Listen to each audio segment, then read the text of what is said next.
please join me in welcoming to the stage Women in Film Executive Director Kirsten Schaffer.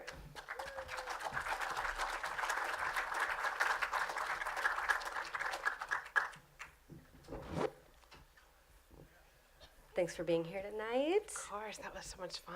Yeah, when was the last time you saw that? I realized I have actually never seen it. That's great. Which I thought I had, and then as I was watching it, it's like, oh, yeah. Yeah. Well, I think a lot of people have maybe seen the original release version, which had a bunch of stuff cut out of it, but it wasn't until the Library of Congress found that print in like 2004 that a lot of the more salacious stuff was kind of put back in. Do you know where they found it? I know it was in a library facility. I'm not sure. Oh, like in the Library of Congress. I think it was either in there. I don't know. I'll have to look that up. I'm really not sure. But they came across it and they were like, oh, this is longer than the other ones we've seen. Yeah. Yeah. So I was kind of hoping to use these films as a jumping off point about to talk about female agency, just because it's kind of incredible. Like, I was really surprised at how much sexual agency she has in this movie for a film, even for a pre-code film. And that kind of went away for good for a really, really long time. And I don't know if we've ever quite gotten back to it. I'm curious if you think that we're like maybe still suffering from the motion picture production code a little, like if we've never fully recovered. It was interesting to watch it in this moment in time, right? Because she did have so much agency and was, obviously in charge of her sexuality, and used it, to advance her economic situation for sure. But I was also thinking about the time that this movie was made and the beginning of Hollywood and everything that we've been talking about in the last few months about the casting couch and the ways that women are depicted. Even though she had her own agency, she still is, she's using her sexuality to, advance her economic situation, like I said a minute ago. And that is setting this sort of tone for the ways that women are portrayed on screen, the ways that actresses are thought of, that builds to, everything that came to light in October about sexual harassment and discrimination in this industry. So it's like two things are happening in there, right? Yeah, it kind of takes the casting couch idea, and like she is obviously fully aware of how she can use that like metaphorical couch to her advantage. Right, and you see her like she like pushes guys off, and she's like, get off of me. But she also is sort of sexualized in this way that could make one think that it's okay to treat women in a certain way. Yeah, you mean for the audience of the time, yes. Maybe? Yeah. Yeah. Well, I kind of want to take a step back a little because I know I just kind of went right No, there. no, and I started, I wanted to kind of jump off with like actually talking about the film, because we could talk a lot about the film, but I also I wanted to use this series as an opportunity to talk to women who are working in Hollywood and also working in the professions that we're depicting on screen in this series. And so I was really interested in bringing you in to talk a little bit about what Women in Film is, what it does, how you got started there. So maybe if you want to talk a little bit, just for those who don't know in the audience, about what Women in Film is and what it does for the community. We're a 45-year-old organization that was started by T.G. Wilkerson, who is the publisher of the Hollywood Reporter at that time. And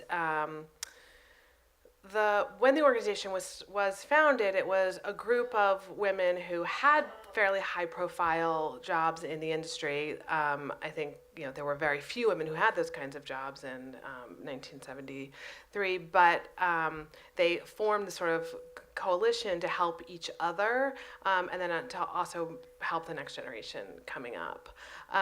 The organization has evolved into one, sort of still with a similar foundation, but the real goal of the organization is to achieve gender parity at every level of the film, television, digital media business, so that in front of and behind the camera we have 50% women, And which we're a long ways away from in many areas. 4% of the top grossing movies are directed by women. I think 17% of television is directed by women. 11% screenwriters. There are new numbers that came out a couple weeks ago, and I haven't totally memorized them, but they're in that range. and they don't really increase too much from year to year, from study to study. I mean, I listened to an interview with you from just 2 years ago, and the numbers were a little lower, but that the increase has been like incremental. Yeah, we're seeing some increases in television, in directing, but also we're seeing a lot more television getting made. So there are more women working in television, but the percentages aren't really going up significantly because it reflects the amount of TV getting made right now. I mean, there's a lot of people talking about this issue. There's a lot of press around it. There's definitely a lot of lean in, but the numbers are slow to move. It's interesting that I mean, women in film. Your mission statement has always been about parity in one way or another, and but it really seems like it took Time's Up to like the Time's Up organization to make that a stated goal with like a date. Like we want this by this date, right? The 50-50 by 2020. Yeah.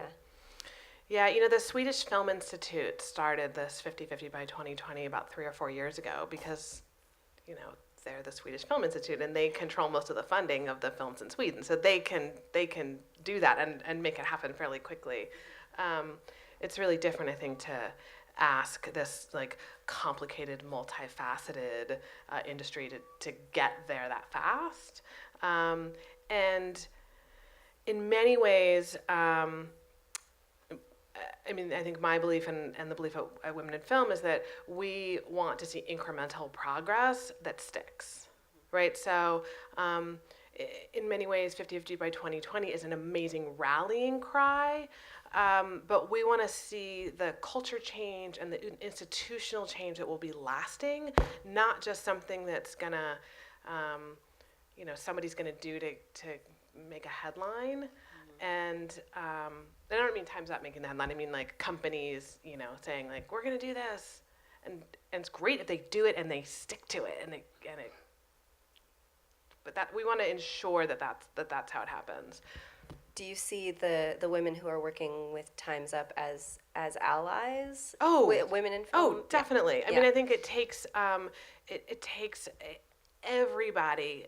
We talk a lot about systemic change, and so ensuring that the entire industry is changing, and we definitely work in partnership with Time's Up, and with 50-50 by 2020. Time's Up is actually a number of different initiatives within an entity that may become an organization. But not yet an organization, right? Well, I don't speak on behalf of Time's Up. Yeah. My understanding is it's a movement. Do you think that the way to move this conversation forward, obviously headlines are working, right? That's what's sticking. That's what's getting everybody talking about this. But I really think that perhaps like stepping back and thinking about a structured way of or maybe not structured, but like a step-by-step way of approaching this so that there is more, so that it seeps in everywhere, is maybe to start with education. I just wanted to ask a little bit about how Women in Film is using education or other sort of programs to affect that change, like from the ground up. So we have a program that we launched last year with the Sundance Institute called Reframe, and it's a project that we built with 50 decision makers in different areas throughout the industry, and it's based on this sort of theory of change. The way that systems tend to change is if there's a strong business case, combined with a deep pipeline of talent, combined with leadership from the top. then you have culture change. And so we designed a set of programs that put pressure on every side of that triangle to ensure that that change happens. And those programs are a protege sponsorship program, which we consider like mentoring on speed. I love that idea. Yeah. I just read about We take that. mid-career filmmakers and just help just push them up through the pipeline. You think of a filmmaker like Dee Reese or Patty Jenkins a few years ago, sort of had made incredible films, had a lot of attention, but just like weren't getting the bigger budget projects. Were you finding those women for the Protege program at Sundance and other film festivals, and then kind of, because that's kind of the starting ground for a lot of first-time filmmakers, are these independent or big independent film festivals? We'll find some of them there. Mostly it'll be recommendations from colleagues in different areas of the industry, including the festivals and some of the kind of incubator programs. Yeah. And then there's a stamp. So when films and television shows make progress towards gender parity, they get the Reframe stamp. And then the last part of it is we've developed an unconscious bias / conscious inclusion training program that is specific to this industry, which includes a roadmap. There's a 14-point roadmap that at every different inflection point in the process of getting a film or television show made, we're giving ways that the production can be done differently to include more women. Everything from the way scripts are read to the way films are marketed. Do you think so? And those I'm sorry, what was it called? The unconscious bias. Unconscious bias. Yeah. So with unconscious bias training or awareness, is that roadmap something that you offer up on your website, or is it something that members get access to?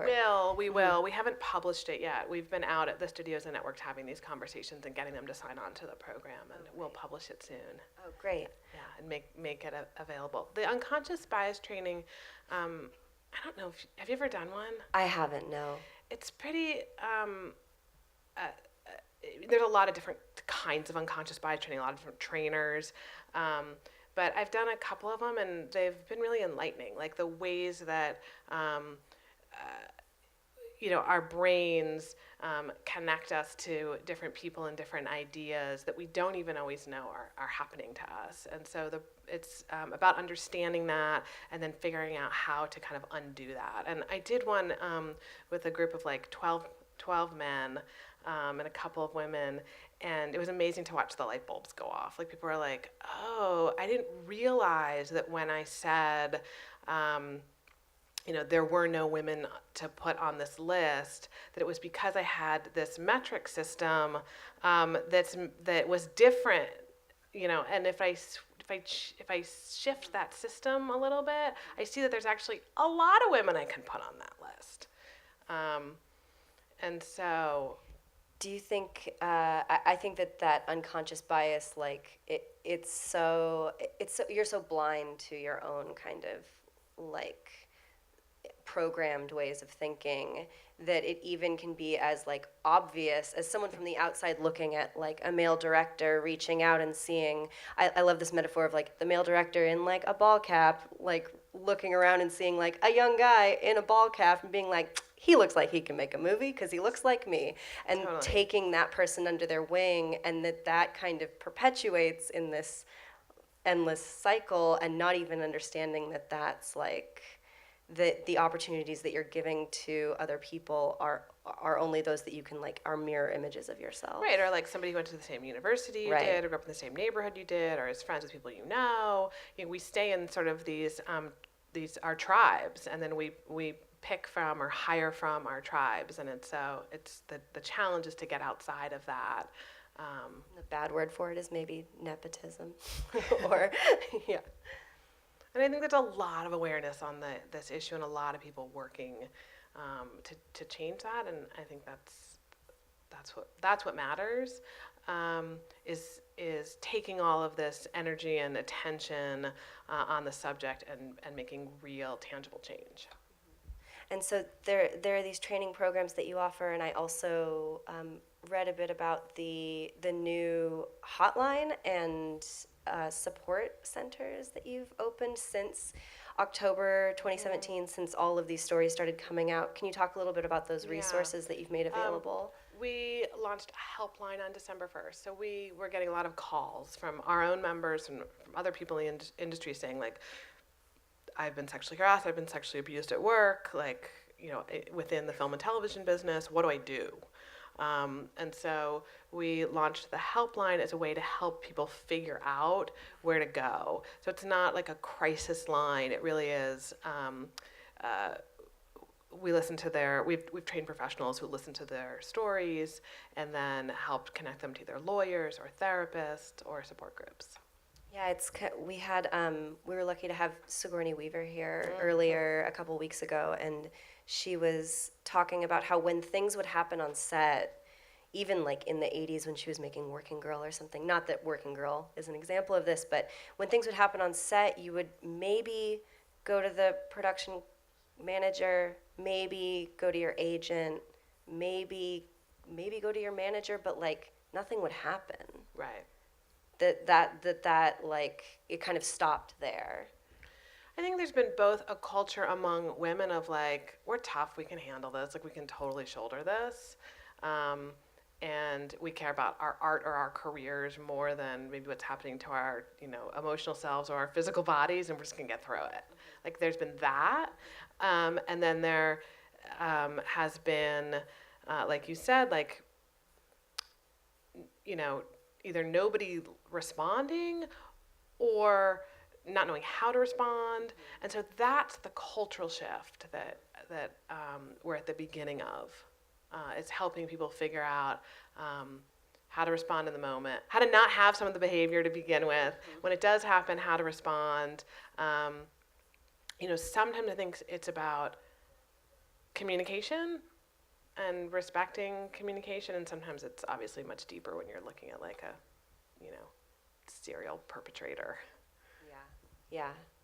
I'm wondering, so we have Women in Film is offering all these programs and a lot of research-based methods, but I also like this idea of healing or coming together or kind of trying to fix problems through art. So I was wondering if you could talk. I've heard you talk about this before, so I'm curious what your thoughts on that are, or how that's possible, how people can kind of coalesce or gather around the idea of art and how that can be healing and how that can be unifying, even when we may have our differences or approach things differently. Well, I'm going to answer it slightly differently, then I'll come back to the original question, Sure. which is, we're at the heart of creating culture and of telling stories that are broadcast, projected around the world. So we have some responsibility as people who work in this business to tell the kind of stories, and stories impact behavior and the ways that that people are perceived, women in particular. And so we have a responsibility to think about the kind of images that we're projecting, the kind of stories that we're telling. And in that way, I think there can be a healing effect in in changing that. I think, like, to use a slightly cliched example, I mean, Wonder Woman, right, is this like film directed by a woman that is in has its flaws, but in so many ways is this powerful example of femininity and womanhood that I think start to change some perceptions. I know some people think that she's still pretty sexualized in that little outfit, but like less so than a number of other superheroes. And then I also think even just, things like this, like seeing this film, seeing the other films, being able to have the kind of dialogue that happens here and then when everybody leaves here, that is part, being able to have art leads us to conversation. And so, being able to have the conversations that come out of a screening like this, I think are really important. I'd like to turn it over to the audience if anyone has a question in just a minute. So think of a question. But I just wanted to kind of go back in your own career. So you are currently the head of this major organization that's really fighting for gender parity. But before that, what were you doing? You were a film programmer. You were working for festivals and making films even. So I love this idea of screening series being like a way of telling a story, or programs being a way of telling a story. So what is your experience with that side of filmmaking and film exhibition, I guess? I did make some movies. In fact, one of somebody I went to film school with is in the audience. He introduced himself, or reintroduced himself when I came in. That was a long time ago. I started programming film festivals when I was in college, and I totally fell in love with that, like digging, just like watching like tons and tons of stuff, trying to find those sort of needles in the haystack. Films that really mattered to me, that I wanted to be able to bring to audiences. And so my last job before I came to Women in Film was I was the executive director of Outfest, which is the LGBT film festival and media arts organization here in LA. And I'd been there for a while, and I had seen a huge change, a huge shift in the perception of LGBT people happen in culture. And a lot of that shift, I think, happened because of the images that we were seeing on television sets and on screens, along with some really good strategy on the part of politicians and organizers to shift the laws. But I think first we saw the culture shift, and then we saw the laws follow. And I wasn't seeing the same kind of change happen in the women's community. And I felt like I could take a lot of what I had learned from the LGBT community into this work to try to make get those numbers to move. You like seeking out hard. No, I like meaningful work. Yeah, that's another way of looking at it. Are there any questions from the audience for Kirsten? Okay, we have one right here. Just wait for the microphone to get to you if you don't mind.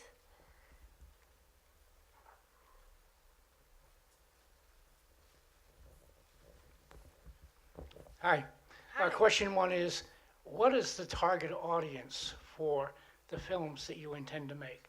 And will men go to them?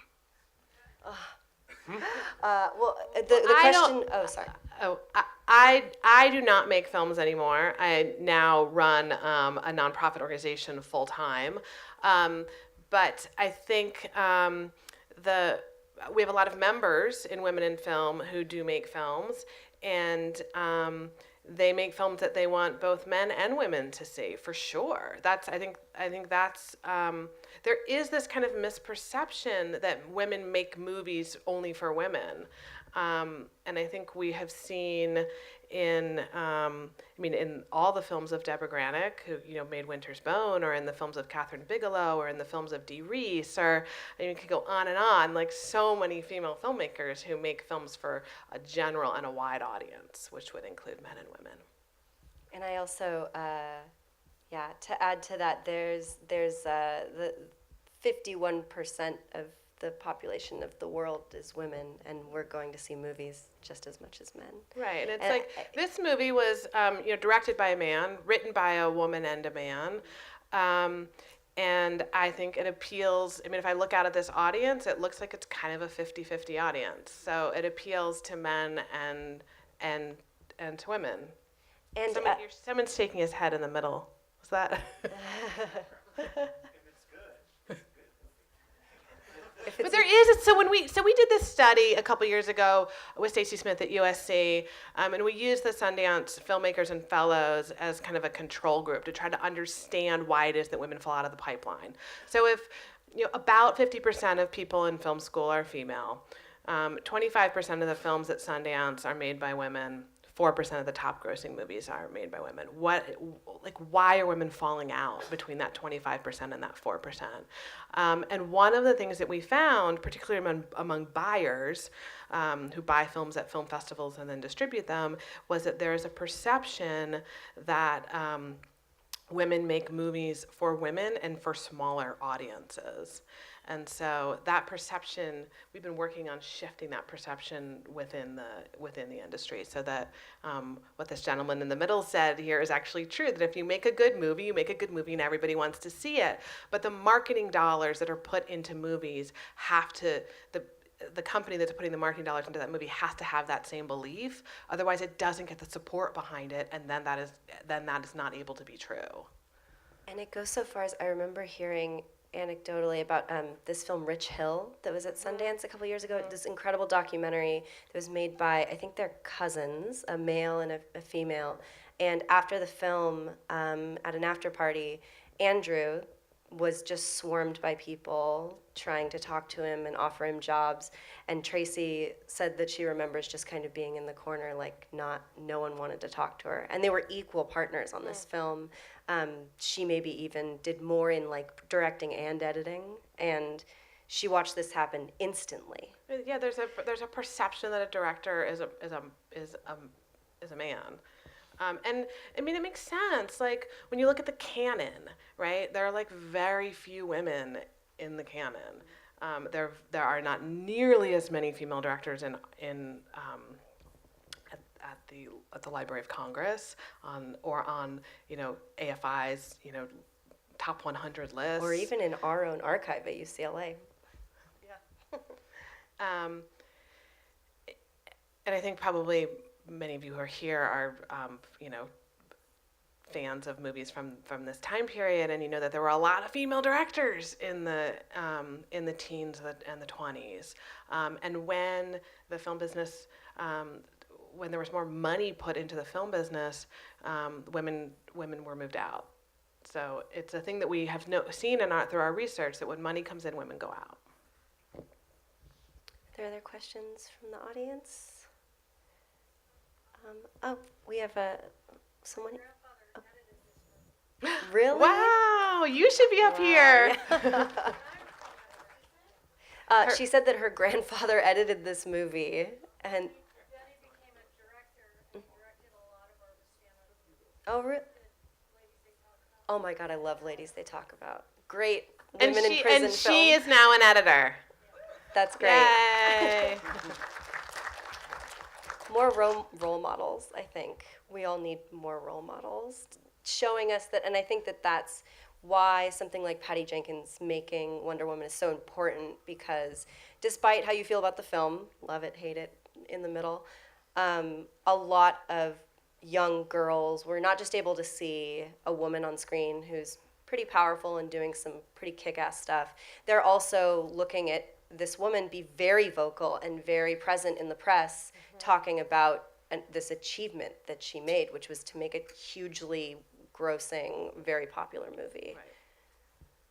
Right. I think we had one more question. I saw someone else's hand go up. Right here? Yes, well, first I'd like to say just how much I miss your wonderful introductions at Outfest every year. Thank you. And my question's actually about film festivals. Do you know, or are there in this area or elsewhere, any major film festivals that are specifically for films made by and about women? And if so, what are they? And if not, why not? Yeah, it's a good question. There's some small festivals, but there aren't any the size of Outfest or Film Independent or AFI. A couple years ago, Gina Davis started a film festival with support from Walmart in Bentonville, Arkansas. And that has become sort of one of the more high-profile female-driven festivals. I think because we're 51% of the population, the drive has really been to make the mainstream festivals more inclusive of women. One of the things that I think works about like the Pan-African Film Festival that's going on right now, or Outfest, or some of the identity-based festivals, is that we are more of a minority, and so to be together in community really matters. And I'm not sure it matters as much to the female film going community, that like I'm not sure that women are sort of craving being, sort of with their tribe in that way. Otherwise, they would have happened. I think. I don't know. Do you have a? I would hope that more, I mean, as a female film programmer and avid film goer, there have been a couple times I've been in an audience where I wish there were more women around me, because sometimes I might be the only one. So I think that really what would help is just in general, not necessarily a festival that's for women to come watch. I think that in general, more women need to feel invited into being a cinephile, invited into being a movie lover, and invited into a film space where they feel safe and feel like somebody's not gonna make a comment about them being there alone, which I've had happen to me, or Right. I think that's important, just as a general film goer. To be allowed to go to a movie alone as a woman is something that like I want to encourage everyone to do more of. Just take up that fucking It's seat. one of my favorite things to do, Me too. to go to Yeah. a movie alone. Yeah. Yeah, it's really empowering. It's something when I was in my 20s, I was like, am I allowed to do this? I don't know. I'm going to try it. And then I did, and I was like, great. I don't have to talk to anyone afterward. This is great. I think that's pretty much it. I think that's all we have time for, because we have another movie that we want to get to. Thank you so But much for having thank you me so and much for for inviting being us to be here. a part of this. And Yeah. we are a member-based organization, so if anyone is in the audience who would like to become a member, you can sign up on our website, or if there's any confusion, I'm happy to help.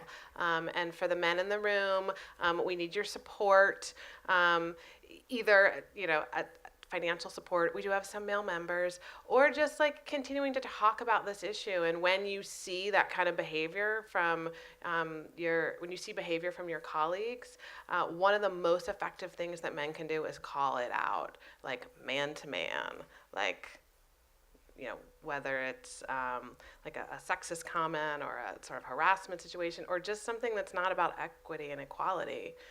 Call it out. Thank you. Thanks, everyone.